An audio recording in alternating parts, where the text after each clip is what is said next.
Hi, I'm Michael P. Coleman, Content Director for Brother Be Well. Thanking you for checking out this Parents and Caregiver series brought to you by Blue Shield of California's Blue Sky Initiative.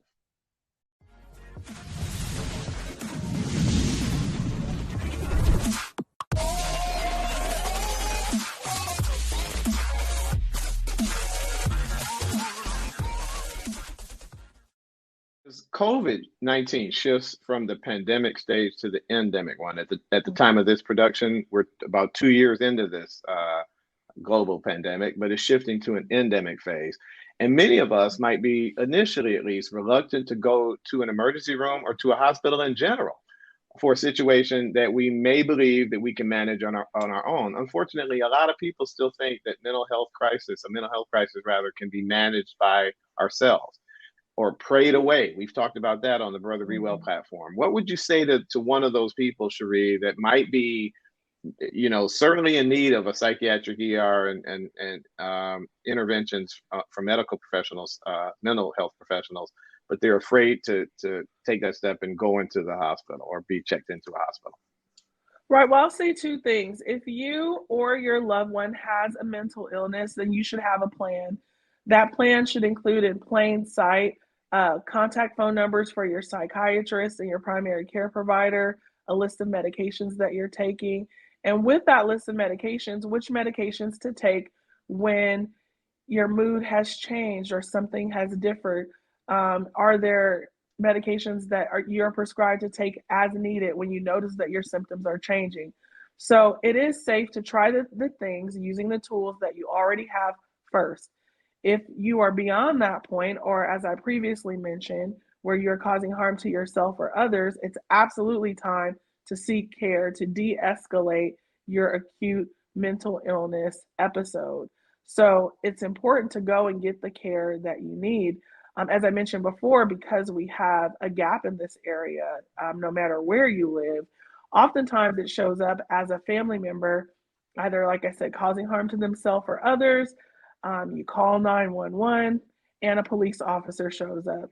And the police officer is going to de escalate in the way that they're trained. They're not mental health professionals, they can't provide medication or assessment, but they can de escalate and restrain a person. So now your loved one is going through that process and then can potentially be sent for the right level of care at that point. But it's important that if you are able to get your loved one to a mental health facility or emergency department safely to do so, if you cannot do so, then using your resources to contact your local um, authorities, or in some places, which I'm really happy that I'm seeing now, they're having mental health response teams in different counties that you can actually call, and they send out a therapist and a physician and someone that's trained in de escalating mental health situations to help get your loved ones safely to where they need to go. So, my biggest thing here, Michael, is really having a plan and knowing your resources prior to this situation happening so that you're as prepared as possible to safely get the care you need or safely get your loved one the care they need. It makes all the sense in the world to me, Cherie. Just as you have, in some form, most people have some version of a first aid kit in their house. It might not be all put Mhm, together, but you got band-aids and antiseptic mhm. and, the basic things that you might need. And it sounds like you're saying there's a list of basic things that we might need in case there's a mental health emergency, and we need to have that all organized in some fashion prior to the event. Absolutely. Keeping, as I mentioned, a list of your medications, if there's medications that you can take as needed or PRN when you are experiencing anxiety or a shift in mood, or whatever your care plan may be from your physician, having that information readily available so that you're prepared to try to respond to yourself as quickly as possible, but then also know when it's time to seek care and have those resources down so that you can get in contact with mental health professionals as soon as possible. Those are the experts that know how to take care of what your issue is at that time. And that's really where you want to go. Like I mentioned, there's other pathways to getting there, but you really want to get the help that you need when you need it. Cherie, without knowing it, I think you just signed up to be my partner for a conversation. We'll do one right on this platform about putting that emergency plan together. Would you do it with us? Absolutely.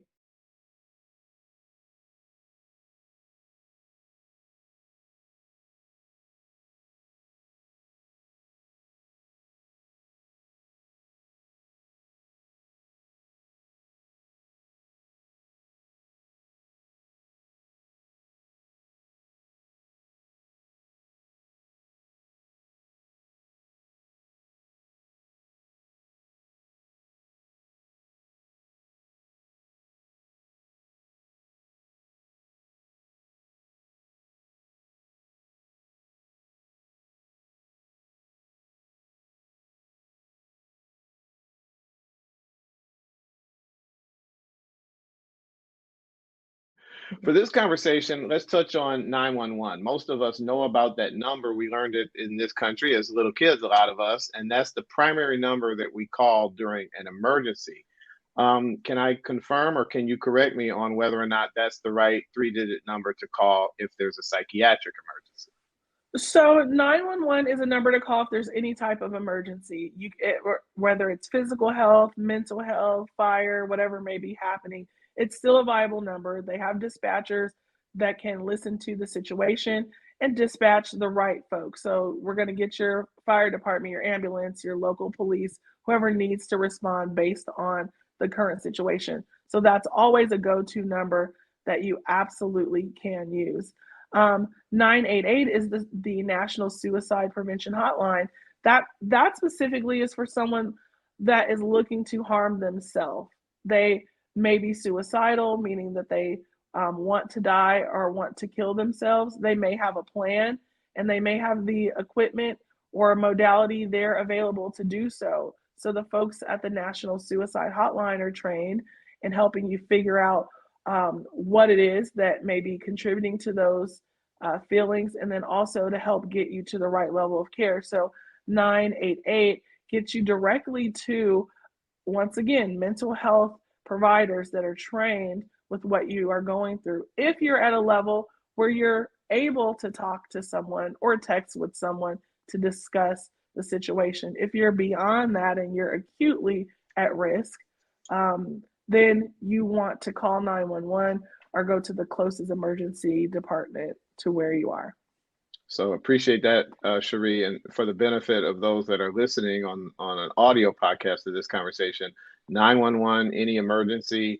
988 is if someone is suicidal and there's a threat that for them to take their own lives. And that National Suicide Hotline, if you prefer to text, that number is 741 741. That's 741 741 for texting. Suicides, 988 is the three-digit number, and the traditional 911 for any emergency. Really appreciate you walking us through that, Cherie.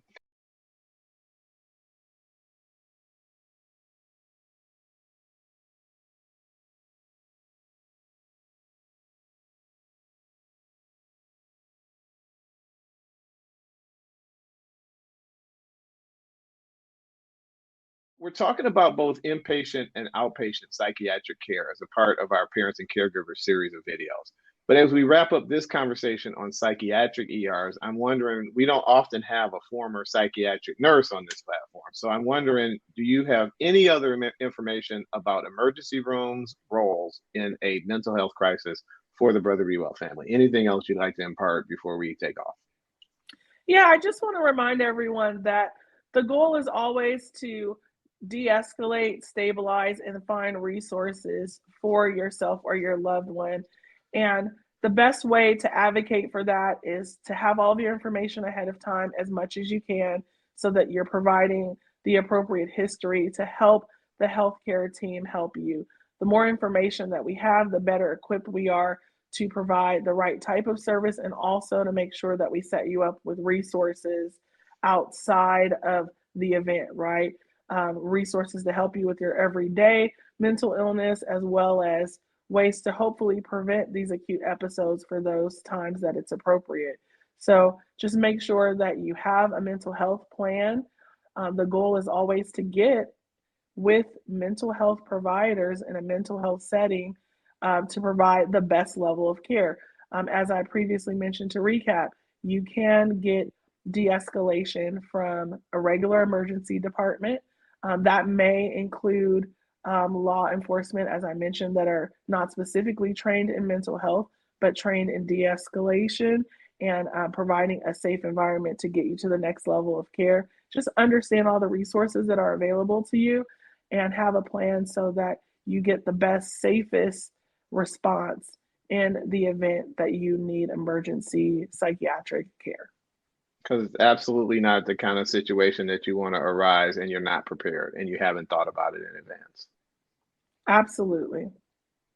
Cherie Kreiner, registered nurse, former psychiatric nurse, vice president of the Capital City Black Nurses Association, and my talk buddy for these Brother Be Well videos and podcasts. Really appreciate it, Cherie. Thanks a lot.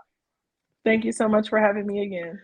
And I want to thank our sponsor for this particular video, Blue Shield of California's Blue Sky Initiative, which boosts access to mental health support.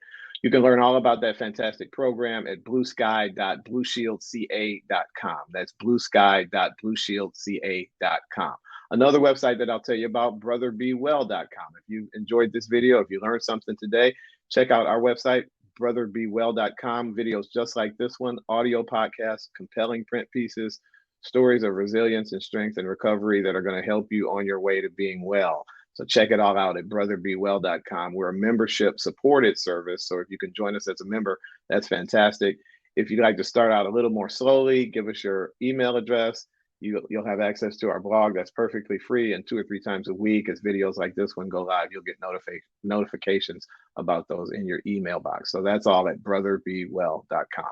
My name is Michael P. Coleman. I'm content director for Brother Be Well, asking you to do 2 things for me till we get to talk again. Take great care of yourself, and we're trying to give you everything you need to do that. Once you get it down, reach out, help somebody else take care of them too. Until next time, bye-bye.